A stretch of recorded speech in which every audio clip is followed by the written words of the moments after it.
Hemos invitado al doctor Fernando Pollack, que es médico pediatra infectólogo, graduado con honores en la Facultad de Medicina de la Universidad de Buenos Aires. Tiene un largo currículum, Fernando.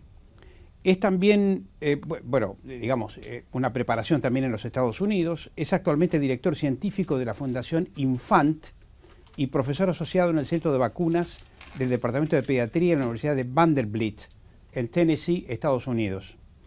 El cargo del doctor Pollack lleva el nombre, César Milstein, en honor al argentino Premio Nobel de Medicina en 1984. Bueno, Fernando, bienvenido. Muchas gracias.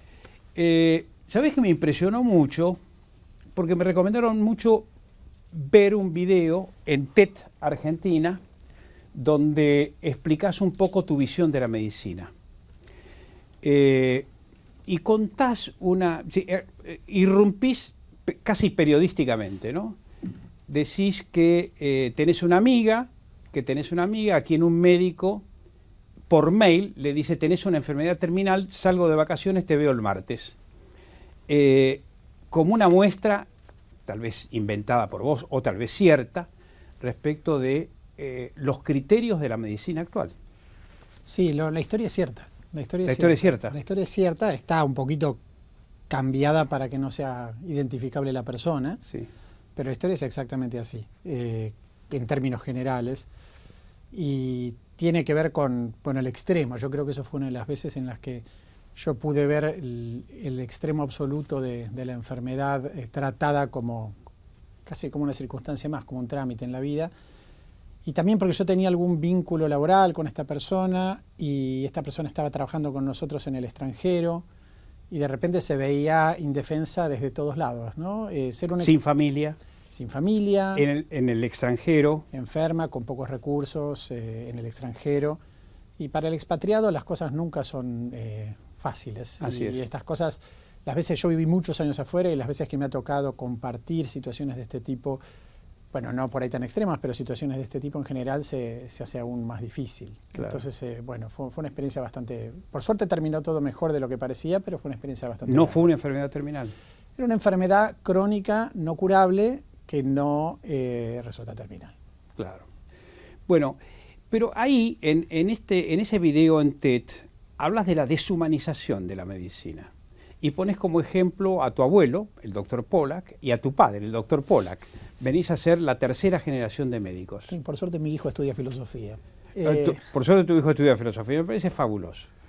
Sí, en realidad esto también se ligaba a que yo venía pensando un poco el rol del médico a partir de los avances que están ocurriendo en la tecnología y en la tecnología asociada a la medicina.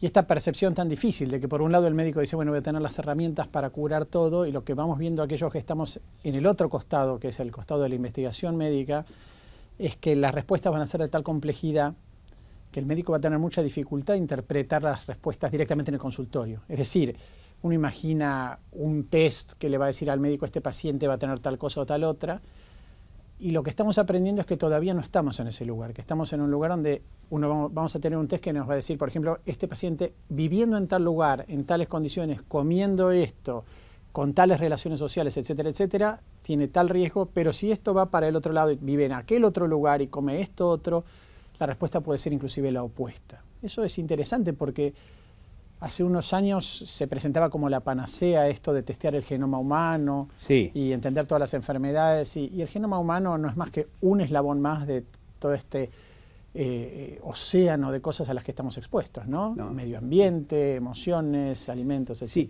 pero lo que me impactó fue eso, ¿no? A lo mejor, en mi caso, pues soy hijo de médico, pero que luchó mucho por la humanización de la medicina y que ya no está. Pero digo, el tema es esto que se ha perdido entre el médico y el paciente. Bueno, ¿por qué no se explicase esto? Sí, a mí lo que de alguna manera yo me volví a preguntar en ese momento cuando vemos esto que contaba es, ¿cuál va a ser entonces el rol del médico? Si el rol de las respuestas del conocimiento van a venir a través de computadoras, equipos y cosas. ¿Dónde queda el médico? El médico hace 50 años podía pasar una hora revisando al paciente. Tenía que escuchar los pulmones.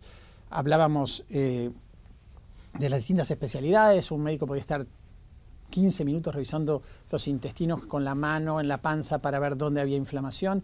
Hoy eso se resuelve con una tomografía computada o en otros casos con una resonancia magnética. Entonces el médico ha ido perdiendo ciertas áreas que lo hacían contactar inclusive físicamente con el paciente mucho más.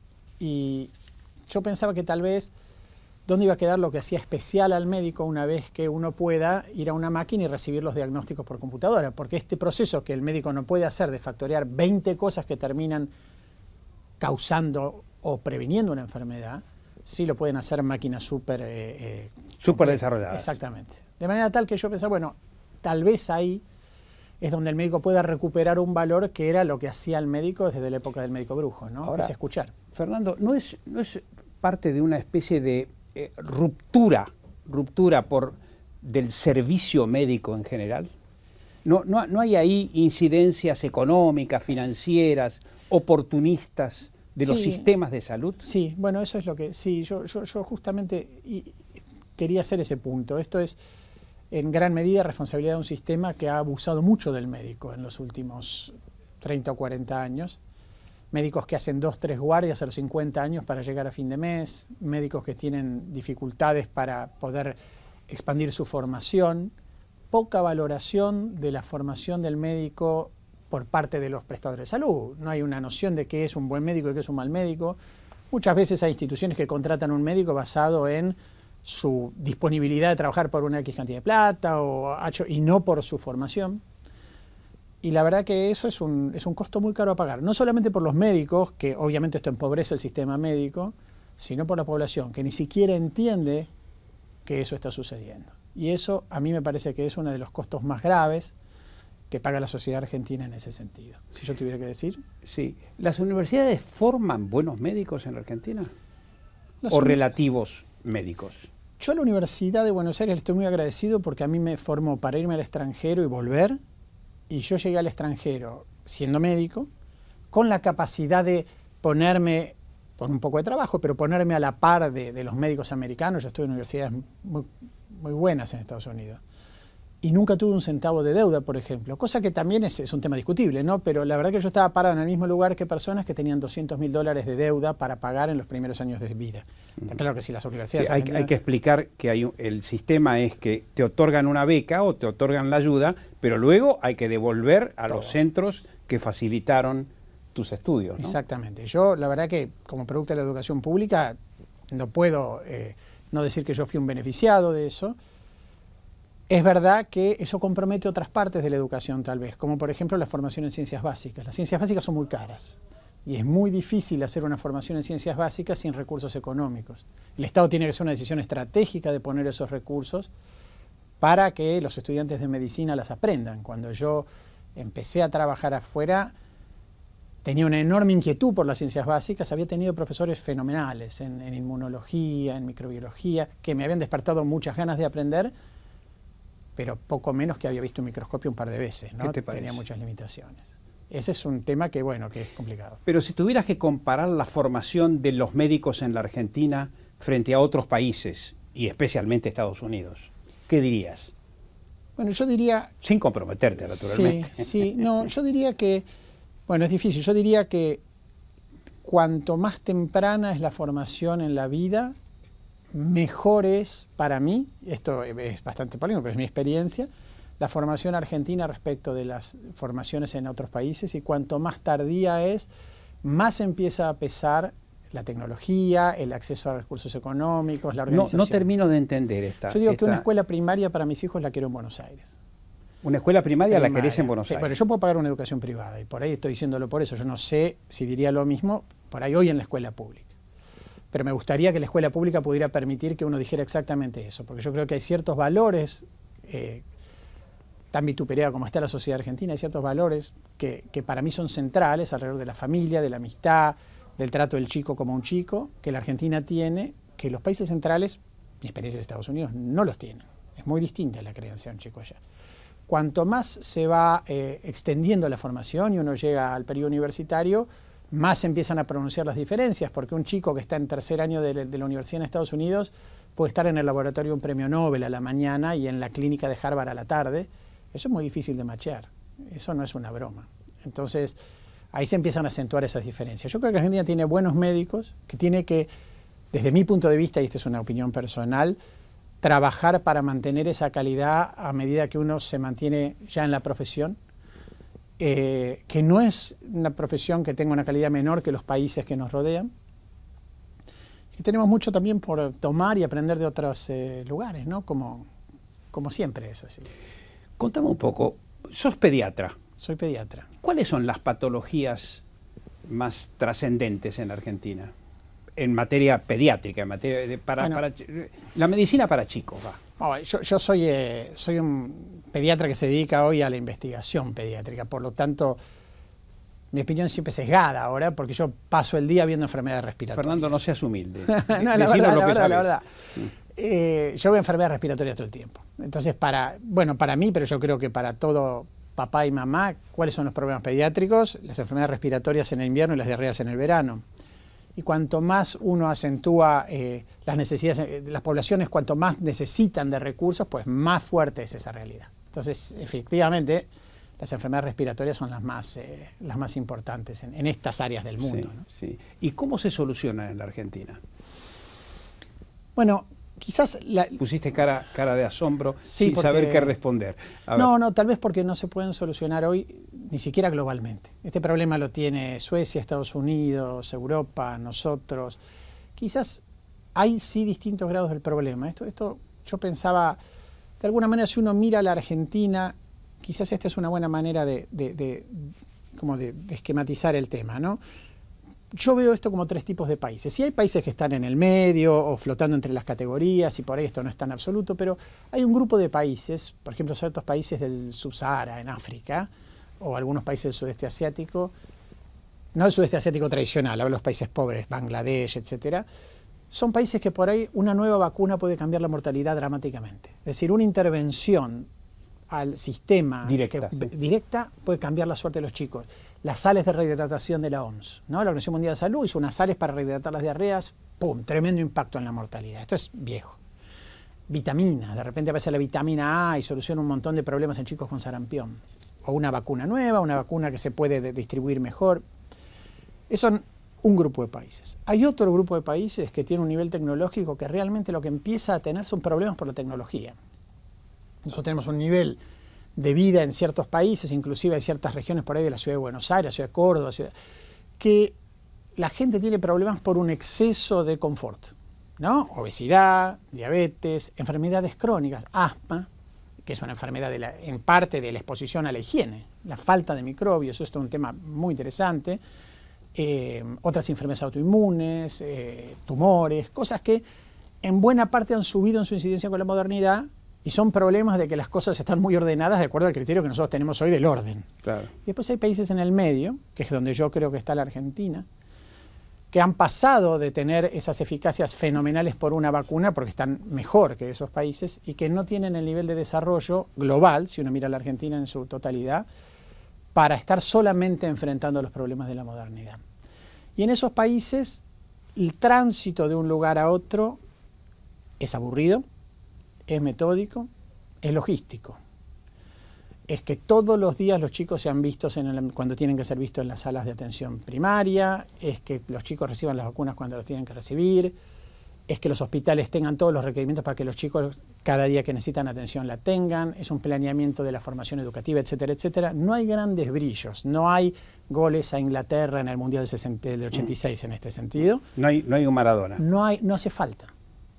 Y la Argentina es un país que tiene mucha dificultad de aceptar de que a la Argentina no la va a salvar un Maradona. Claro. Sí, siempre está buscando un Maradona la Argentina. Y yo creo que esa falta de brillo en la solución la hace un poco cansina para nuestras características, pero eso es lo que yo creo que necesitamos para dar el salto. La Argentina, en el mundo médico, para mí, se va a beneficiar mucho más de una tarea logística metódica, de un conocimiento exacto o más exacto de todas sus patologías, que de algún descubrimiento revolucionario que nos va a mostrar que tenemos al Papa Francisco, a Messi y a fulano de médico. Eso no me parece que sea la clave. ¿Qué dirías de la medicina pediátrica en la Argentina, del ejercicio de la medicina pediátrica en la Argentina, frente a los cuadros de las enfermedades más o menos conocidas de los chicos? Bueno, en general, digamos, yo tengo mucho respeto por la medicina pediátrica en la Argentina. Yo soy un pediatra argentino.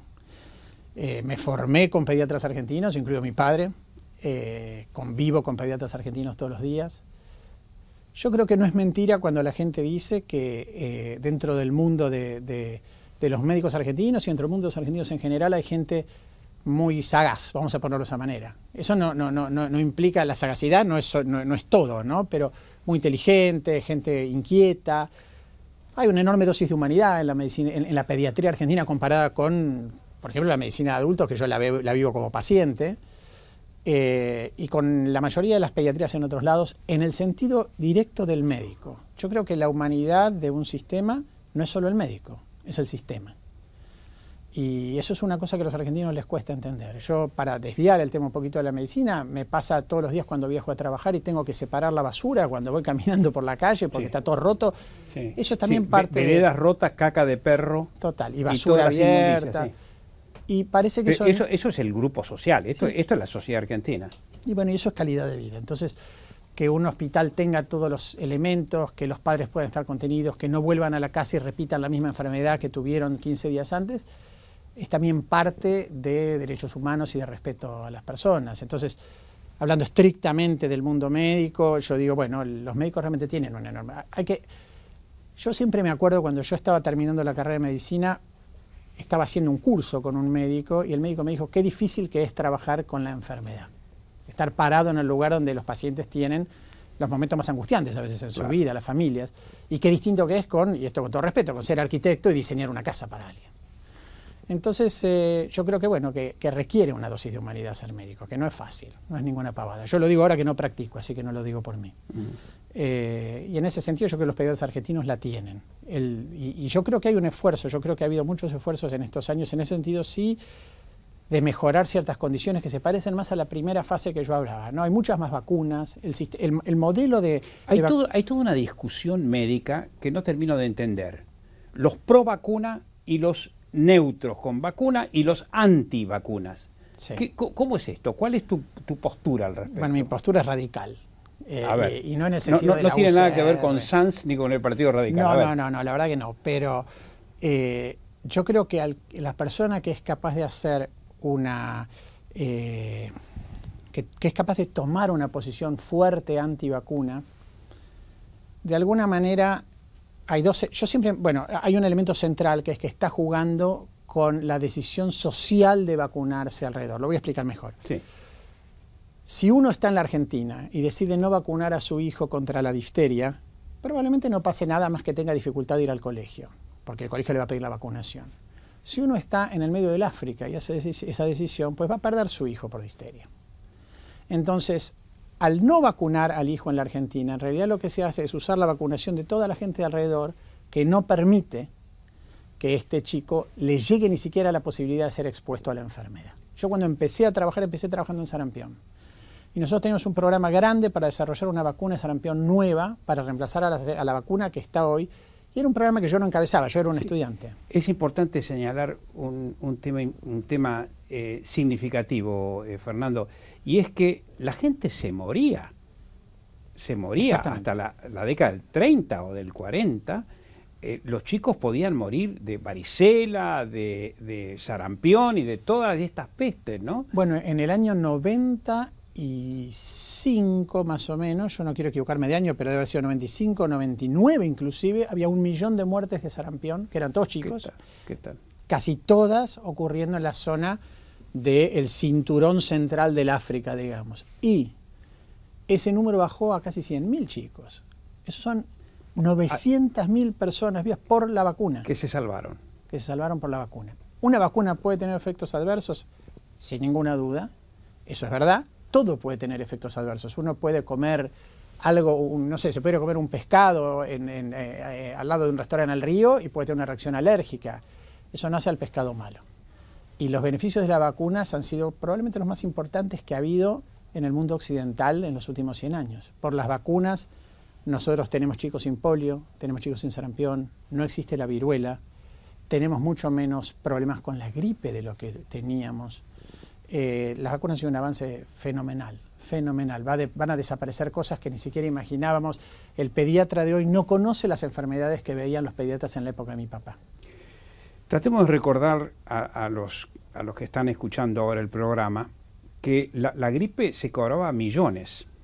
En 1918, al terminar la Primera Guerra Mundial, se desató lo que se llamó la gripe española, que en realidad había surgido en las trincheras de la Primera Guerra Mundial, pero fue transportada hacia los cuarteles de Estados Unidos. Ahora, ¿por qué se llamó española? No lo sé.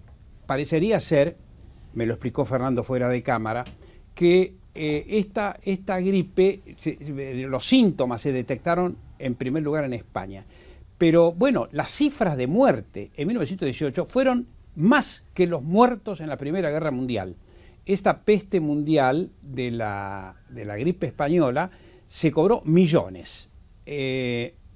Fernando tiene una cifra, yo tengo otra, pero digamos, entre 25 y 35 millones de muertes por la gripe española en 1918. Una cosa espantosa, ¿no? La manera de pensar la gripe española por ahí es que si uno está con 2 personas al costado, 1 de cada 3 personas en muchos lugares del mundo se murió. Es decir, que por ejemplo, si nosotros tuviéramos una tercera persona aquí, esa persona no está porque falleció en la gripe española. Esa es la manera de imaginar lo que sucedió en ese momento. Y una buena manera también de ver la gripe, y sobre todo las vacunas contra la gripe en este sentido, es que en el año 2009 nosotros hicimos un trabajo muy grande sobre gripe con 1.300.000 chicos en Argentina. 1.300.000 en Argentina. En el área, sí. ¿Esta institución o...? Sí, Infant. Sí. Y de hecho hicimos de eso un trabajo importante porque el trabajo dictó mucha de la política de vacunación en el mundo entero. Y al año siguiente el gobierno nacional hizo una campaña muy agresiva de vacunación, muy buena de vacunación contra gripe. El primer año, y esto incluía hospitales muy conocidos, ¿no? en toda la zona del Gran Buenos Aires y capital, el primer año, el año 2009, hubo 250 hospitalizados. El segundo año no hubo ninguno. Mira. Hay muchos factores, podemos charlar, pero evidentemente había un 90 y pico % de cobertura de vacunación. Entonces, es verdad que cuando va bajando la cobertura se vuelven a ver enfermedades que no se veían antes. Eso no quiere decir que las vacunas sean perfectas.